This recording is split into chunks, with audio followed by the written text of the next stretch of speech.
Road Trip with Huell Hauser is made possible by the Automobile Club of Southern California and the AAA Travel Agency. We've been meeting members' travel, automotive, insurance, and financial needs since 1900. Over 4.5 million members turn to us for peace of mind and quality service. The Auto Club, we're always with you. Hello everybody, I'm Huell Hauser, and here we are standing up over the 5 freeway, heading south from Los Angeles down to San Diego. Now what we've done is we've taken the San Onofre exit just to stand here for a minute to kind of set the stage, because where we're going to go on this particular adventure, we're going to be heading south about 15 more miles on the 5 freeway. Then we're going to take the Oceanside Coast Highway exit, because this adventure is going to take us from Oceanside to La Jolla, and the entire way we're going to be on the old Coast Highway, the old Highway 101. Now, as we go down the Coast Highway, there's some places that we already know we want to stop, but as usual with these journeys, there's going to be some spontaneous stuff that happens along the way as well. All we know for sure is that this should be a beautiful trip, because it's going to take us right down our Southern California coast through some of the prettiest country in the world. We're going to be up right next to the beach all the way down, so if you're up for the trip, all you have to do is jump in the back seat, buckle up, and come on along with us, because we're all heading south on a road trip.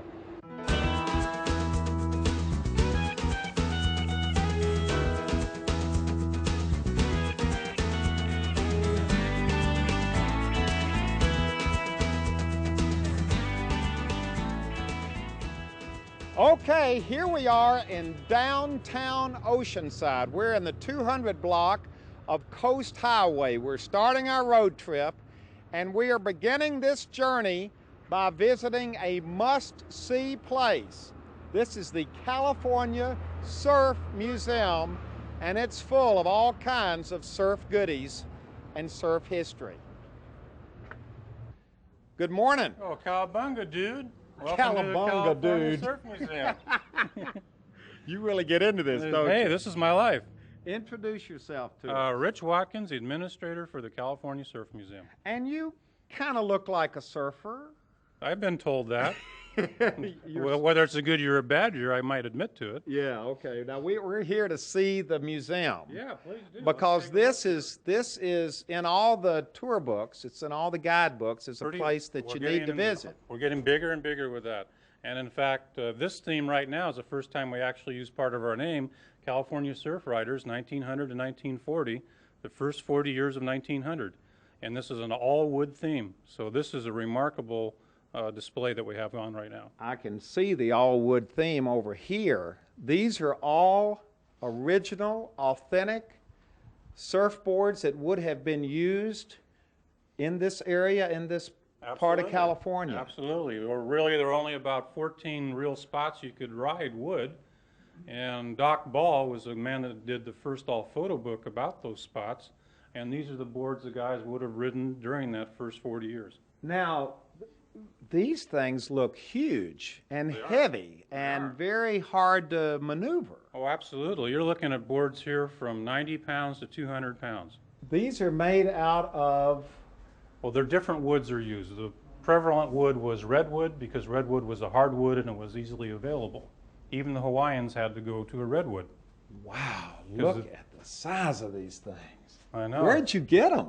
We got most of them from collectors that feel that items of this nature need to be in a museum and need to be shown, and not to sit inside their house and be under lock and key. Yeah. So because of the collectors out here that collect surf memorabilia, we're able to do our shows every year. Is that a big business, collecting surf memorabilia? It is now. It is. And I'll give you an example. This board right here, you could have bought it 10 years ago for probably $3,000 to $5,000. This board won't go for less than 25 grand today. What? Yeah, surfboard. You know what it costs to make? $45. $25,000? Right. Why? Because they're hard to find. Most of them, after they were beat up on the sides and noses and tails, ended up as firewood, and you just made another board. That's how it was. But now today, because there's so few of them, in good condition. They're just asking big values now. They're Look just at gone the way it's incredible. designed here. What was the cross? Well, this is to take the place of wax. So the guy wouldn't slip off the board, he roughed up the surface. Wow. This is actually a real smart idea. Most guys put nothing on the board. Some guys tried varnish with sand in it. Just think what that would do to your chest. I mean, they tried all different things before they discovered wax. I bet some of the young people who come in here. Well, they think these are boats. I was going to say, they've never seen anything like this before. I haven't seen anything like this before. You've got wonderful old pictures on the walls. The surf culture, just walking down the street here in Oceanside this morning, Right. it looks like the city is beginning to catch on to this surf theme. Well, the irony is, Oceanside was a beach community in the beginning. And then it went everywhere else for the next 50 years from 1950 to today, and now it's going back to its roots. Mm-hmm. It's a beach community. Why do you think they call it Oceanside? It's next to the ocean. Yeah. Let's use the beach in the theme. Okay, we have come down to the world famous Oceanside Beach, and what a beautiful day it is. The sun has burned through the fog, and it's just one of those perfect Southern California days. It's a great day. I'm glad you're here today. Well, I am Fog's too. burned off. It looks beautiful. Now, your wife is along with us, and you were in the Surf Museum as well. You're another member of the, Yes, I am. of the museum. Yes, I am. Now, what's the story on the pier itself? Does anybody know the story? Well, I know the first pier was built in the 1800s, and this is the 6th pier. The storm after storm has just wiped it out. And as of today, it's just been rebuilt. So now, are you a surfer? Yes, I am. So is this a good surfing area out here? Right here on the north side of the pier, and then there's some jetties that are up this way that are very good. So, because we're going to be going south on the Coast Highway, are there going to be other beach communities that are going to be all upset because we didn't stop and do something on surfing in their communities? Definitely. Probably. All right, we're now down on the beach itself. There are not too many surfers here today. No, the waves are sort of small today, but the water's warm and it just feels good to get out in nature. Well, now here comes a guy. Howdy. We're doing an expose on surfing in Southern really? California, and you look like a guy who has some stories to tell. Just been surfing my whole life. That's Really? the best story, I guess. Are you a local? Yeah, I've been here since '57. Oh, that qualifies you. Yeah. Here in Oceanside? Yeah, in Oceanside. So are the waves, is Oceanside known as a good place to surf? Yeah, it's known as a real consistent place, picks up most swells, and it's a good wave, Yeah. up and down from the harbor to Cassidy. Now, how far down the coast is good surfing? All the way down to San Diego? Yeah, and past San Diego. Yeah. Mexico. Yeah, it's good up and down. It's a very consistent area we live in. Well, we're doing a road trip that's going to take us all the way down to La Jolla over the next 2 days. Oh, yeah? So this is kind of our surfing segment right here. Uh-huh. And I think we probably picked a good place, don't you? Yeah, oh yeah. The waves just picked up a little and supposed to get a bigger swell on Wednesday. Now, are you on your way to work? No, I'm on my way to lunch. Okay, we have left Oceanside and we're heading south on the Coast Highway. We got our new surfer music CD going. We're still in the surfer spirit. You can see all the people over there swimming. The beach is crowded, even though it's a Monday morning. Everybody's in the water. It's a great day to be at the beach. It's a great day to be in Southern California. We have pulled over on the side of the highway because we spotted these fellas standing out here on the side of the cliff here. What are you fellas doing out here? We're flying remote control gliders. Hey, you're the are you the world famous Huell Hauser? Well, look at this thing up here. I thought you were fishing from up here, and I was trying to figure out what in the heck are they doing? Just trying to emulate birds. Wow. So this is what people do. Yeah, it's an enjoyable thing to do. Here's the real expert. Here, let's look at this thing. Come here, let's get a look at this control thing here. How does this work? Well, the right hand here, just like any plane, turns right and left. Uh-huh. And we're training my friend Drew there on this glider. This is a very entry-level rudder elevator glider. Look at this. And we'll bring her in for a little close quarter drill there. How does that operate? I don't understand. Well, it just works on the rudder and the elevator. That's all that it does. Just turns it right and left, and then you pull back on the stick and make it go up and turn it while it's up at the top there. And that's about all there is to it. Not much to it. The wind hitting the cliff is what makes it lift. That's where you get all your lift from. What a wonderful place to, and look, now here, this is great. Only in California you have a glider, and then look over here, you got the birds coming in formation on basically the same principle, right? Yes, they will come right into the cliff and they will glide along. As a matter of fact, to check conditions, we will drive the coast and just look for the birds gliding. Those guys aren't necessarily using the lift so much, but you can see that seagull down there is using the lift. Boy, that is and beautiful. They will all just come right along the edge of the cliff and use the lift, just like we're using right now. And, what a wonderful, let's stand out here. What a wonderful place to do this. Looking down the coast like this, looking at the water. This is wonderful. But yeah, it sure is wonderful. It is a wonderful place to do it too, because we do this because we come and check the surf in the morning usually, and if it's too windy, we go, we can't go surfing because the waves aren't very good. But the wind will be great for flying gliders. So you all are surfers. Yeah, we like to surf more than we like to fly, but the surf's not always that great. And since we live real close, we come down and check, and we try to get the best conditions. These are all the guys that just have the summer off or the day off or whatever, and they'll want to surf no matter if it's windy. And so you all only go out and surf in the very optimum surfing conditions. Correct. You're the old hands. Yeah, that's what we like to think that at least. And what's interesting is that it seems like everybody that lives along this area here takes advantage of whatever it is that nature provides, Sure whether do. it's the beach and the Yes. waves, Yes. or whether it's the wind for the gliding. Yes. We all kind of meet because of the surfing thing, but then we get into this glider stuff and we don't really realize how lucky we are. This is one of the best places. Even up north, the rest of the coast is not quite as good as it is here down to Torrey Pines, being the best spot and one of the best spots in the whole world. Where Torrey are Pines. we right now? Well, this is just Carlsbad, South Carlsbad. We're still in Carlsbad, Yes. because we just left Oceanside a few minutes ago. Too many houses there to fly. So this is the area right here on these undeveloped cliffs. Yes, on the undeveloped cliffs, and we still have the old Pacific Coast Highway right there that jogger just jogged by. And when we go for the little more high-performance planes, we put wheels on them and land them right on the old PCH Wait a minute. right there. This is the old Pacific Coast Highway right here? Yes, it is. This little stretch of asphalt here? Yes, it sure is. Wow. Yeah, and we'll bring planes out with wheels and land them there. If we would have known you were coming, we would have brought someone with wheels on them and done a couple exciting landings for you. Can you bring the plane in right now? Oh, sure. How do you bring it in? Well, what we do is we make our big turn. Here it comes. And then we come down low and we keep doing the figure 8, which is to turn into the wind off the cliff. Oh my gosh. And we're not going to bring it in yet. We're going to do a couple approaches first. So bring it in close, do our turn into the wind, and try not to gain any altitude, because that's the problem, is unwanted lift when you're trying to land.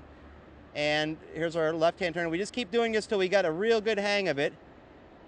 And then we'll bring it in right and put it right on the ground right there.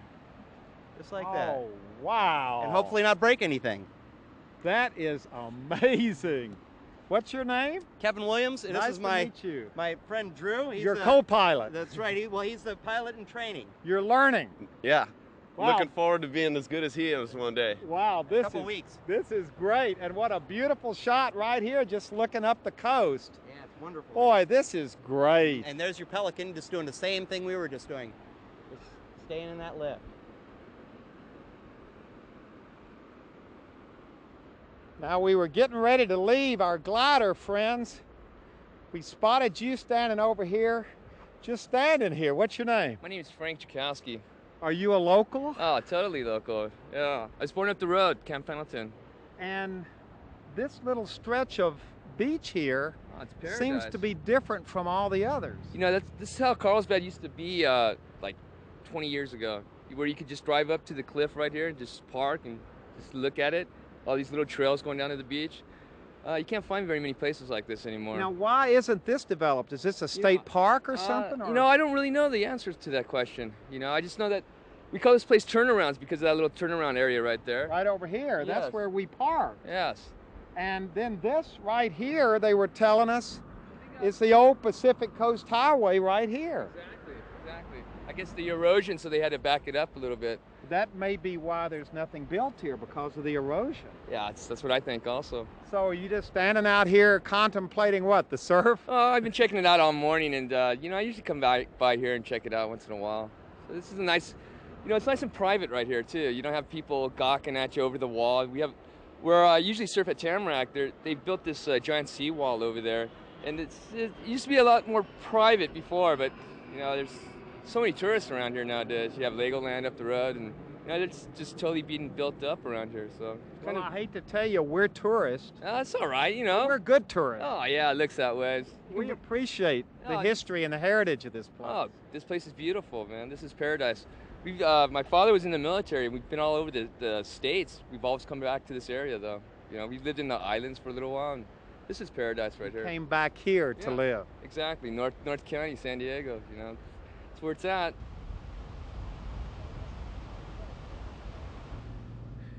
Okay, continuing south, we're now just a little bit out of Carlsbad. Look at this beautiful shot here with the eucalyptus trees and the flowering plants on both sides of the road. This is really, the sign on the side of the road says scenic route, and it truly is scenic. It's a beautiful little stretch of highway here. Well, it's lunchtime and we had absolutely no idea where to eat, but driving through Encinitas, we noticed right on the side of the Coast Highway here, there's a big crowd gathered outside this little place called Juanita's Taco Shop. And when you see a line coming out the door, that's a good sign that what's inside is worth eating. Looks like we've come to the right place. Are you all locals? Yeah. Is this the right place to eat? Have we chosen the right place, the right stop? If you like Mexican food, this is definitely it. We love Mexican food. Well, you're at the right place then.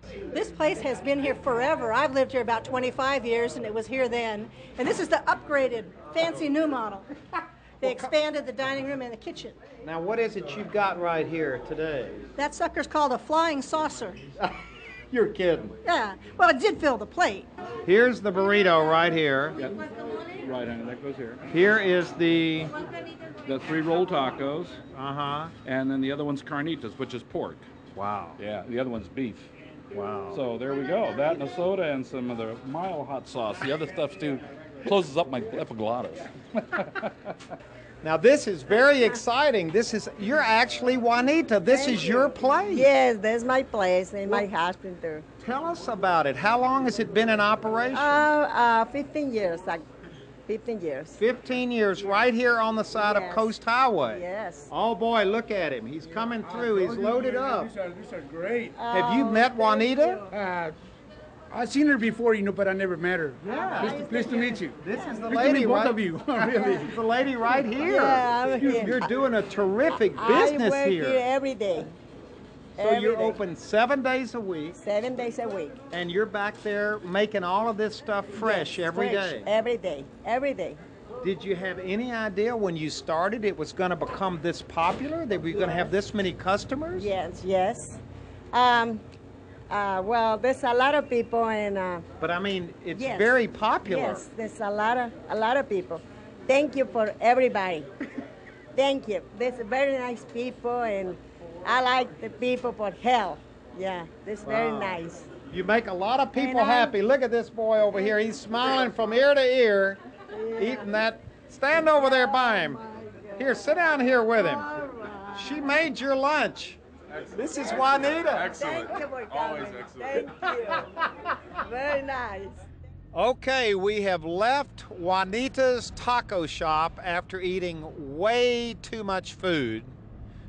I feel like we ought to go take a nap right now, but we can't because we're running about an hour late to our next stop. We had a place in mind from the very beginning of this trip that we wanted to visit. It's one of the real landmarks here on the southern coast of California, and it's going to take us about another 10 minutes to get there. Right now we're going right through the old downtown section of Encinitas, right on the coast. Now we have arrived at one of the most historic spots in all of Southern California. I'm standing here with, introduce yourself to everybody. I'm Joe Harper, the Let's president. Shake hands. Joe Harper, the president of Del Mar Racetrack. Nice to meet you, sir. Nice meeting you. Well, it doesn't get any better than this. This is the greatest part. Look at this. This is so colorful and so beautiful, and it just screams out Southern California. What's the history of this place? Because I've been reading about it for years, but to be here, you really have a sense of history all around you. This is a great track. Bing Crosby actually founded this in 1937. Came down here and made a deal with the state, California, and the WPA built the place out of adobe brick that was here on the ground.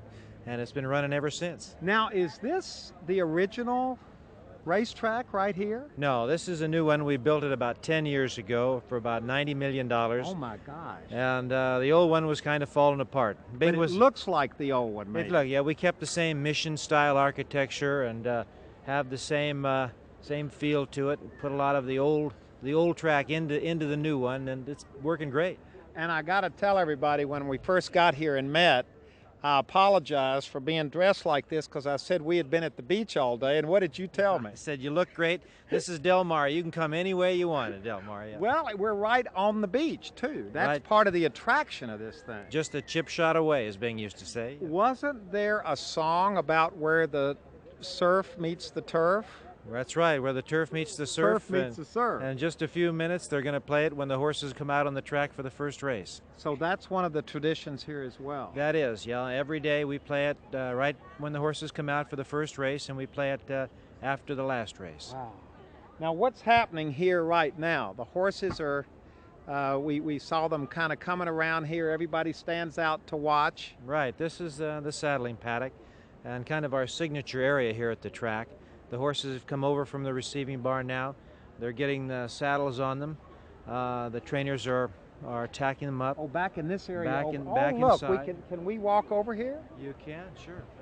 Well, we don't want to get too close because this is serious business over here. Very serious, yeah. You'll see the fellas with the numbers on them are the grooms that bring the horses over, and then and that's going on all up and down in all of these. Yeah. Mm-hmm.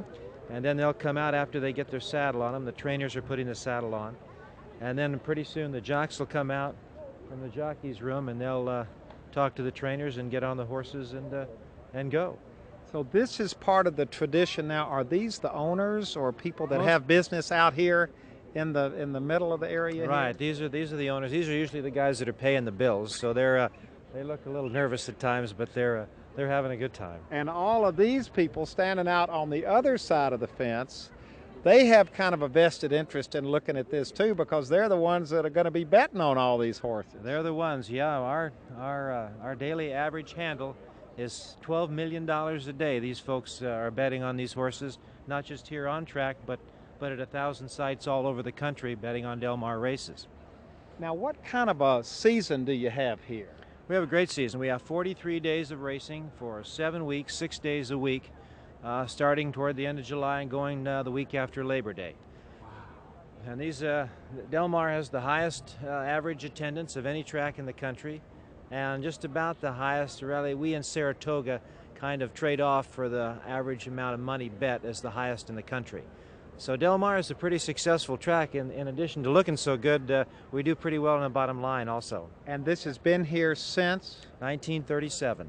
Well, I tell you what, it's nice to stand out here. Oh boy, here they come around. They're getting ready to go out. Now, how long will it be before they actually hit the track? We put them on the track in about 2 minutes. As soon as the jockeys come out and get on them. Well, can we go, how can we get to the track and see a race? We can just walk right through we'll go out with the horses. Boy, here come the jockeys, and they really are small in physicality. Yeah, they're small in size, but they're probably pound for pound the toughest athletes you'll ever see. Well, they're all smiling. Howdy. They're ready to ride. That's right. Only one smiles after the race. They all smile before the race. Funny how that works. works. Is this an owner they're talking to the owners over here? They'll talk to the trainers and owners, and they'll give them instructions as to what they need to do during the race. Do you think they pay any attention, or do you think they're going to do pretty much what they want to do? Well, if they want the mount back again, they better pay attention. Now, we've got an interesting story on this jockey over here. That's right. This is Tyler Bears. He's one of our youngest riders around, 17 years old. He's down from Washington, and he's getting some good advice from Jack Van Berg, the old trainer. And Tyler's been great. His parents have been in the horse racing business. His uncles have been How old is riding. he? He's 17. And this guy right here. I'm 18, excuse me. What did you whisper in your jockey's ear right there? Done go as slow as he could the first part and then make sure he won. Mm-hmm. So we hope that he'll get on the lead by himself and set the pace. Now, how old is this young man? I hear he's just 17 years old. I think 17 years old, and he is a very, very fine gentleman. I mean, you would think he was 30 years old. He's got tremendous work ethics. His agent, Ivan Pulich, we call him the general because they wanted to let him go water skiing the other day, and Ivan wouldn't even let him go water skiing. He said, no, he said, you might get hurt. So, but this boy's up every morning. He comes by the barn and checks, see if you got anything to work, and is happy all the time and a real gentleman. He's an asset to racing. Well, this whole place, this whole feeling here is an asset to racing, isn't it? Oh, this is beautiful. I mean, this is the ultimate of racing right here with Del Mar, and you can see the people. They come here, they're happy.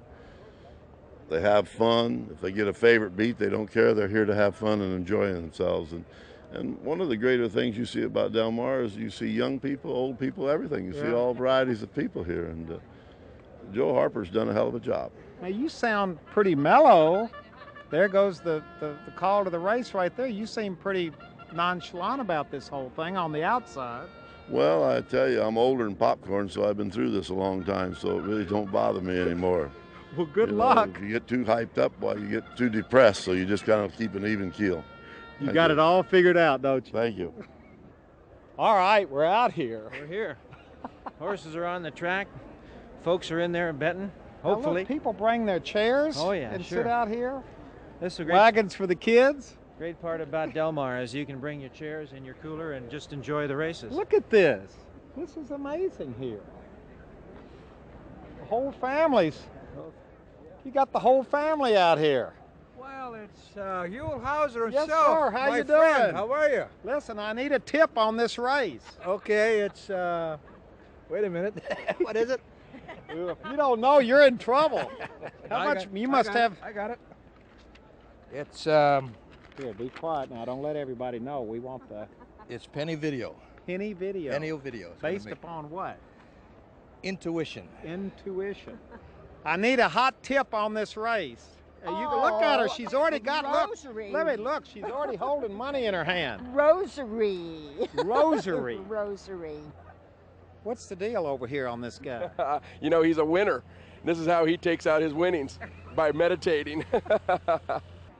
3 ladies who look like they're ready for a wonderful afternoon in the sun here at the races. Are you a local? A local, yes. And what do the locals think about Del Mar? I hope you don't take this place for granted. Absolutely not. Fun, excitement, just the coastline, so close to the coast. How could you take any of that for granted? Now, didn't Bing Crosby bring a lot of Hollywood people down here with him? Wasn't that the whole idea? That was it. I think Bing grabbed everybody that had a contract at Paramount Studios back in those days and brought him here. Jimmy Durante used to play the piano up on the patio at night. Pat O'Brien was on the original board of directors. Randolph Scott, Oliver and Hardy were coming down here all the time. Yeah, it was a Hollywood happening. So would they come down just for the races and then go back to Hollywood, or would they stay down here for a couple of days? A lot of them would stay here a couple of days. Bing had a ranch right up the road, and I think a lot of them would stay with him when they were down here. And there's also the train that would come down every day and just park itself right outside the track and take them back at night. So you had a little of both. And the place was really known all over the country because of the celebrities who came here, wasn't it? I mean, that's kind of what put it on the map in the early days. That's right. Hollywood definitely put this place on the map. A few years ago, Bob Hope was out here, and he told me that he and Bing got the idea for all those road pictures by performing on the piano out here on the balcony. So really, you can see it's a part of Hollywood. Yeah.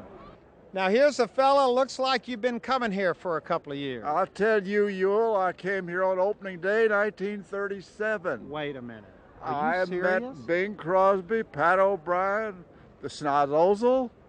Durante? Yep, and... you met them? Oh yeah, they lined up out there and shook hands with us when we come in here. Wow. And old Pat O'Brien, he was here. So you've outlasted all of them. You're still here. I met them all, and I've been coming here ever since.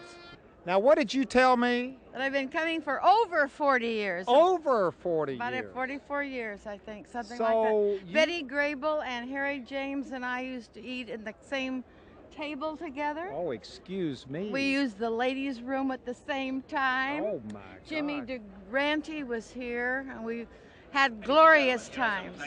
The ambiance here is unreal. Yeah. Beautiful. It really is special, isn't it? I mean, totally different. It's a day off. I mean, it's mind-boggling to be here in the outdoor, fresh air, nice people. Yeah. Good restaurants. Go to Fidel's. And where are the stars? They aren't here anymore, I understand. Yeah. I don't know what happened to them. But people aren't star quality any longer. I mean, people are just people. They used to be stars. You know, you were in awe of stars, but people aren't now. They're just like you. Now, we're kind of down here in the, what do you call this area? This is the grandstand apron. Grandstand apron. Now, where would all the stars have been? Would they have been up in somewhere up in the... Yeah, they'd have been up in the upper levels there in the turf club and the luxury suites and in the box section too. And then who sits down here? Well, most of down here is the trainers and some of the owners, and kind of the guys that are working the horse racing for a living. Yeah. And then in the turf club, of course, you got a little of everything. You've got stars, and we've got a Saudi prince. We have a Dubai sheik. We have a couple of sheiks. Yes, actually. And we have, of course, Tim Conway is out here every day, and Dick Van Patten, he hasn't missed a day yet. Oh my gosh. And away they go. All came out well. Rosary setting off for the early lead. Did it my way from the inside gate. I wish I was in Dixie right there. And Penny Video won from the rail. The pace is fast early as they put the pressure on one another. Ionizer's going to drop into the 5th spot. And Grand Forks in the white just behind this leading group. At the back is Ali Macbeth, 6 lengths off the leaders. Hey, come on! Come on! They head to the 3/4 pole, and Rosary now goes on. Rosary going clear just over a length. Come on, Rosary! Stay! Where's Rosary? Oh, she's dropping down. Past the 3/8 they go. I wish I was in Dixie takes over. Immediately tackled by Ionizer. Rosary can find no more. Grand Forks getting up to be 3rd. Then it's Ali Macbeth. They come into the quarter pole, and now Ionizer going to kick for home. And Ionizer takes the lead and kicks on for home. I wish I was in Dixie, battling gamely along the inside. 4 back to Grand Forks and Ali Macbeth. Past the 8th pole, and Ionizer a narrow leader. I wish I was in Dixie, not done. Coming right back at the rail. Ionizer by a neck with a 16th to go. I wish I was in Dixie, all hard coming back. Ionizer by a neck with a 16th to go. I wish I was in Dixie. Here they come! Yay!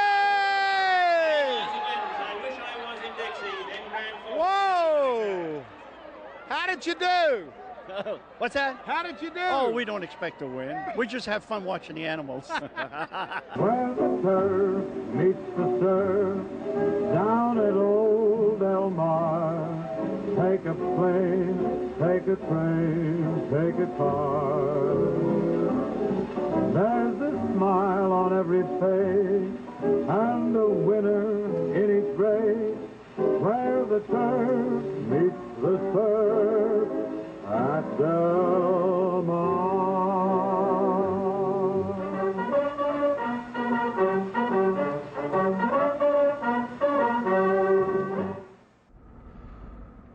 Okay, we have left Del Mar where, well, I'm not even going to tell you how much money I won on the races. But we have now left the track and we're heading south, and look at this view right here. Oh my gosh. This is what people travel from all over the world to see here in Southern California, and it doesn't get any prettier than this. With the sun and the surf and the cliffs, what a beautiful, beautiful sight on this wonderful afternoon, driving down the coast, soaking it all in. It is impossible to drive by something like this and not, at least not stop for just a second and get out and soak it all in. This is Torrey Pines State Beach, and a beautiful beach it is at that. And right over here, across the street, this is the Coast Highway, and right over here is this bit of wetlands, kind of a marsh area that, thank goodness, has been preserved the way it was hundreds and hundreds of years ago. Way off in the distance is the 5 freeway. That's the way most people travel up and down the coast. And right over here is our next destination. That hill right there, covered with trees. Just getting to our next destination was an adventure. Driving up a windy, curvy road through some beautiful natural scenery. We were in Torrey Pines State Reserve, named after the rare Torrey pine tree itself. Once we got to the top of the big hill and had met the welcoming delegation of park rangers, it was time to begin our tour. Okay, we're going inside the, what do you call this? This is our lodge, the Torrey Pines Lodge, which serves as a visitor center and our ranger station. Okay, now this, there's a history behind this too. There certainly is. Back in, just after the turn of the century, Ellen Browning Scripps actually and her friends were acquiring this very land to preserve the Torrey pine tree, which is the rarest pine in North America. And in acquiring the land, the little road that you drove up here today on, the little curvy park road, was actually the main road between LA and San Diego. And as she was beginning to acquire this land and people were coming to visit it, she had this building commissioned as a restaurant, actually. And the work started in 1922, was completed in 1923, and the building opened and served as a restaurant. And we have that depicted right over here in the northwest corner. So wait a minute, this was a restaurant on the side of the main coast road from LA to San Diego. That's exactly right. And this panel here describes the building of the lodge, and it's all adobe architecture.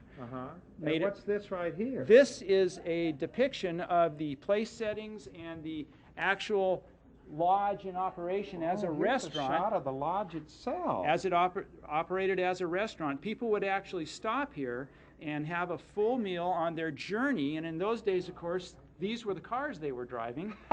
And this is interesting. This is actually the menu. And as you can see, Huell, you could actually get yourself a steak, chicken, or lobster in season dinner for $1. That is amazing. And you've saved this to kind of give people an idea. This gives the visitors a good replica of actually the days of the beginning of the lodge in 1923. And this is basically the lodge as it was when it was used as a restaurant. It's just been kind of made into a visitor center.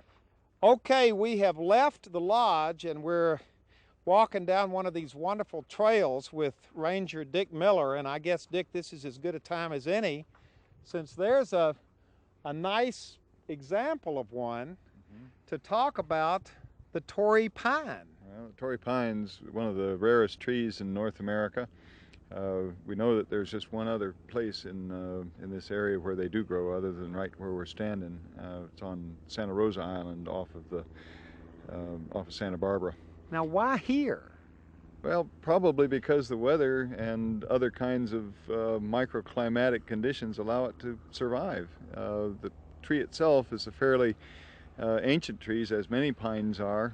The conditions that exist in this one location make it possible for this particular tree to stay, where in all other locations they've been either eliminated through development, the habitats have been eliminated, or the conditions in a microclimatic sense, don't exist that allow the thing looking up over to here.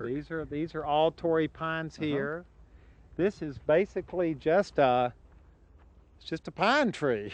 Just a pine tree. Look at the nothing needles particular on this about thing. it. This is have long needles, generally 8 to 12 inches long. There are 5 in a bundle, and if you look at the inside of the bundle itself, on the needle face, you'll notice there's a little groove that runs down the entire length of it. There's another thing that's kind of unique that these grooves figure into. If you look at the way that the bunches of needles all tend to kind of point upwards. They're like little hands reached out looking for moisture. And that's the secret. It's a treat to come to a state reserve like this where things just haven't changed. These headlands, these Torrey Pines headlands, are exactly the way they've been for centuries, yet the communities all around us are rapidly developing. People come back here and can literally step back in time. Yeah. So you've got about 2,000 acres here. Exactly, which includes the wetland down below and the ocean, the beach. That are preserved for all time. That's exactly right. For people to know what California looked like hundreds and thousands of years ago, when there was nothing up and down this coast but nature. It was all open space then, and not the case now. Well, after a restful night's sleep, we're back on good old Coast Highway heading south toward La Jolla. And we're on our way to visit a place that I am really looking forward to.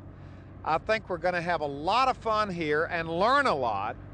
It's in all the books. All the tour books tell us this is a must-see destination. And that's where we're heading right now, through these beautiful eucalyptus trees that are lining the Coast Highway heading south. We'll be there in just a minute. Well, we're standing out here in front of this wonderful sculpture. I guess these are whales, right, Dr. Graham? That's right, California gray whale. What is the story behind these sculptures? Because they are absolutely beautiful. These sculptures are given in memory of Edward Scripps, who was by his family, the Scripps family, and to commemorate his great life and his contributions to this institution. Wow, these are absolutely, what are they made of? They're made of bronze. Bronze. And they hold some kind of a record, don't they? They got to be the biggest or the longest or the largest. Well, they're very sizable, and actually they're scale models of the animals, and nearly life size. Yes. Really? Uh-huh. Now, all of this is part of the Scripps Institution, which was started by the famous Scripps newspaper family here in San Diego. Yeah, that's right. It was originally a vision of the University of California to have a southern part of the state oceanographic and biological research station, and the Scripps family generously donated this property in La Jolla. Back in? It was about the turn of the century. 1903 is when the institution began, and this property was probably occupied in about 1904 or 1905. So this place has been here a long time. It's been doing a lot of research in the ocean here since 1910. That's correct. Around the world oceans research. Really? Yes. And research right here in Southern California as well. Absolutely, yes. Well, there's the tail of the whale coming up right there. Well, there's a lot of interest in this artistic expression of whales and the tail coming up with the water coming off. So this is a very colorful and enchanting area that you can see is occupied by a lot of children. Well, let's look over here at the kids. Howdy, kids. How y'all doing? Hello. Oh boy, they're having a big time. How many kids come through here a year, Dr. Graham? We get about 350,000 visitors a year, and I suspect a good half of those are children. Big children or little children? Well, both, yes, I think is the case, yeah.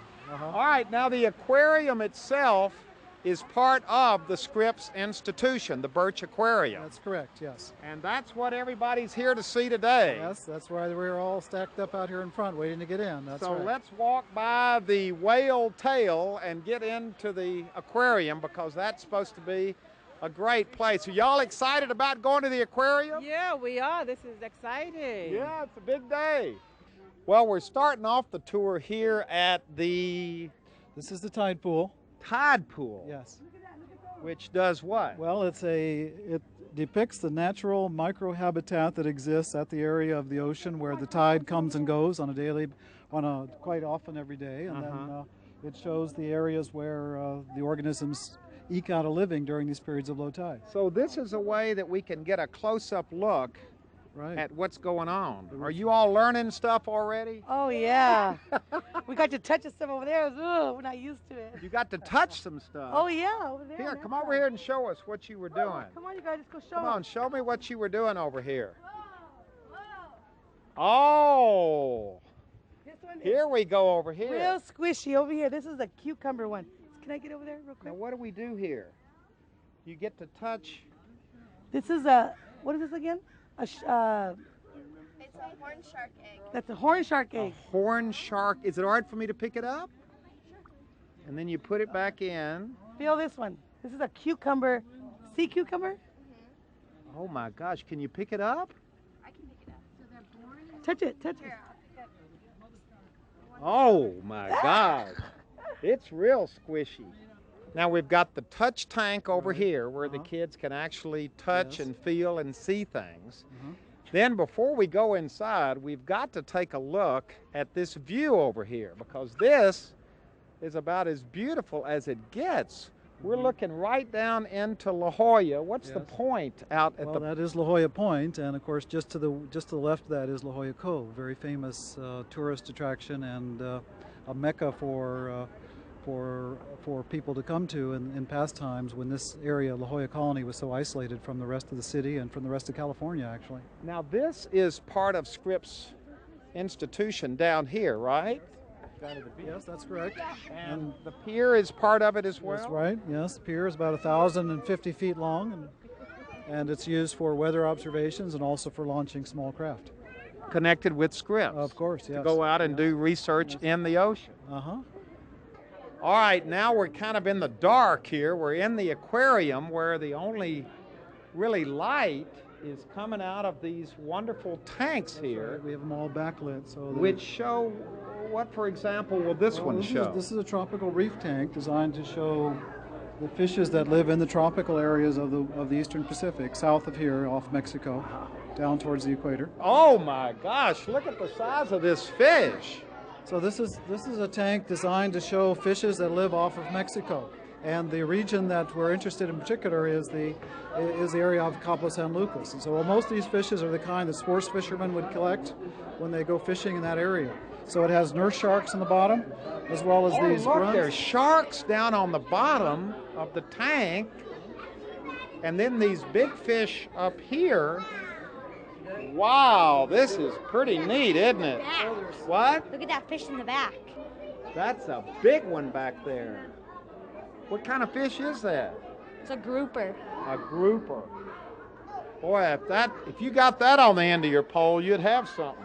Oh, that big one is coming right toward us now. That's correct. Now, can he see us standing out here? He can see out here. So, do you think he's looking at us right now if I wave? He's ignoring us. Yeah, but he'll say hello to you, I'm sure.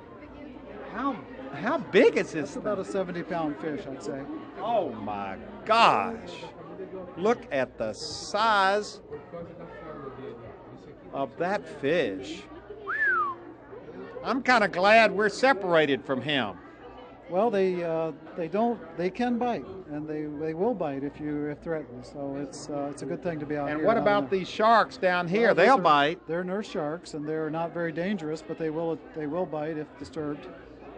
Interesting thing to see there, of course, is they're resting on the bottom. A lot of people think sharks don't rest, but they do in fact rest. And you can see the shark breathing with its gills, and so sharks do not have to swim always to breathe.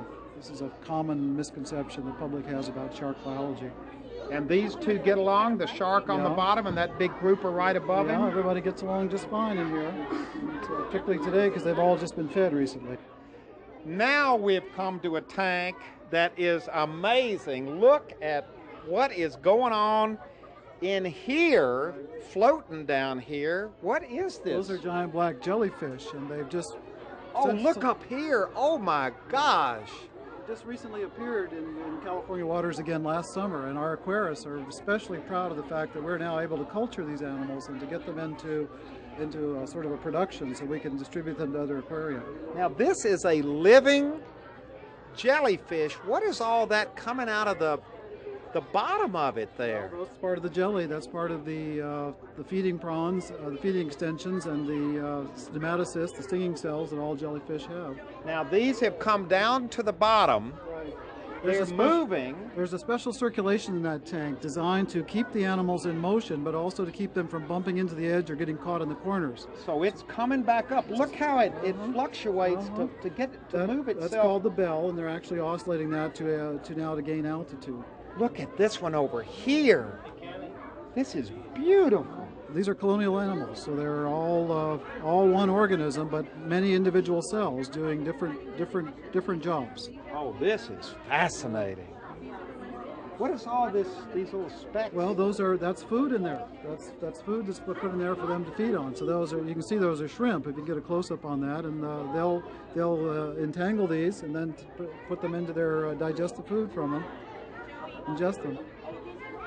Now this tops them all. There's no way you can walk by here and not just be fascinated by these moray eels. Right. Look at the size of those things. This is a depiction of a submerged rocky reef that would be right next, just offshore from the tide area. There are 3 of them here. That's right. And look how long they are. They can be about 5 feet long when they're fully grown. And look at this lobster up here. California spiny lobster. That is the biggest lobster I have ever seen. How many pounds would something like that that's weigh? Probably about a 6 or 7 pound lobster. Or more. Well, maybe more, yeah. Look at the size of these. Come on, girls. Let's get a good close-up look at these eels. What do you think about those things? They're cool. Here they are, aren't they? Oh, wow. Moray eels. Right. And they're right out on our coast, right off of California right now, along with big old lobsters like this. Well, we wish there were lots of big old lobsters, but fishermen have done a pretty good job of taking those in large numbers. So we'd like to see them that big, and occasionally we do find them that big. Now, would those things sting you? No, they bite. They have very sharp razor-like teeth. They have no stinging mechanisms at all. But they can, as you can see, they've got a formidable set of teeth, and they do a slashing and turning when they bite. So oftentimes they'll bite and then start spinning, and then they can rip flesh really easily. And what is this little hole on the side of their? That's the opening of their gills. Now, if you watch them, they breathe into their mouths. You watch it. This one here is pulsing. You see it coming out? Right up on the top. Yeah, and the water is now being ejected out. See that little opening, the gill opening. Wow. It's a specialized muscular pouch there. You can see it filling up, then blowing it out, and that's the way they ventilate. Ventilate just it's normal. It's a mechanism for breathing. That's the beauty of this aquarium, is that you can see these kind of things Up and close, stand yes. here as long as you want to and just really get into the whole thing. Our objective here is to teach people about ocean science, from the organisms to the physical and chemical processes and the geochemical events that affect the ocean. This is an exceptional aquarium in the sense that you can really very up close and personal with these animals and see details about them that you would not see otherwise. Very close, good lighting, nice clean exhibits, and very colorfully done, I believe. We attempt always to show the visitors what the natural environment is like, and then to leave them with a message, or to give them the message that, have them leave here with the message that this is really in their hands. The future of these organisms, the future and the fate of the earth and the atmosphere and all of these things are really something that we should be thinking about and concerned about, and should be attempting now to instill in our children the understanding that they are ultimately the inheritors of these things and they must take responsibility for them. What are you boys doing with that kelp? We're building it around that. Oh, look down here. We got a whole castle going with kelp. Yeah. Wow. That's for reinforcement against the waves. So you think you're going to be able to keep the waves from coming in and washing it away? Well, we've already had one big wave go over. That's why we're trying to make that higher. Wow, this is great. This is the classic struggle of man against the sea. Maybe this time you all will win. Yeah. Good luck, boys. Thank you. Well, that's it. We have finished our road trip down here to Southern California, starting in Oceanside and ending up in La Jolla. And as we prepare, here's some more kelp coming in.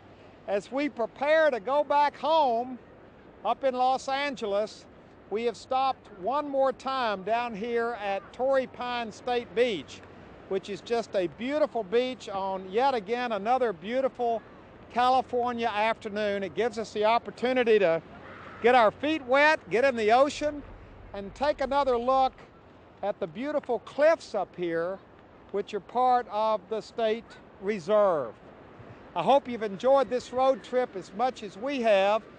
We've spent the entire 2 days up and down what they call the Coast Highway, and a beautiful coast it is. I hope none of us ever take what we have here in California for granted. And as we say goodbye on this road trip, let's take another look at those beautiful Torrey Pines, which make this spot here on our coast in Southern California so special. Goodbye, everybody.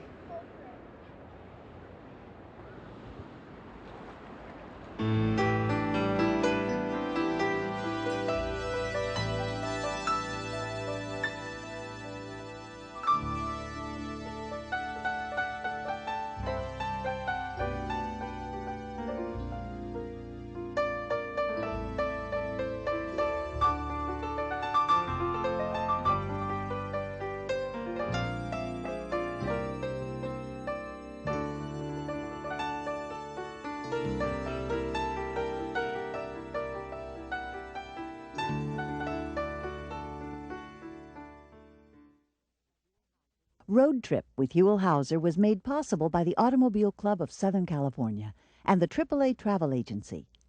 We've been meeting members' travel, automotive, insurance, and financial needs since 1900.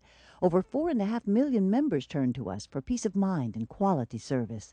Find out more about all the ways Auto Club can serve you. 1-800-628-CLUB. The Auto Club. We're always with you. Hello, everybody. I'm Huell Hauser. And if you enjoyed our road trip down our state's beautiful Coast Highway and would like to see it again or share it with family and friends, it's available on video cassette. All you have to do is call 1-800-266-5727, and we'll send it to you right away.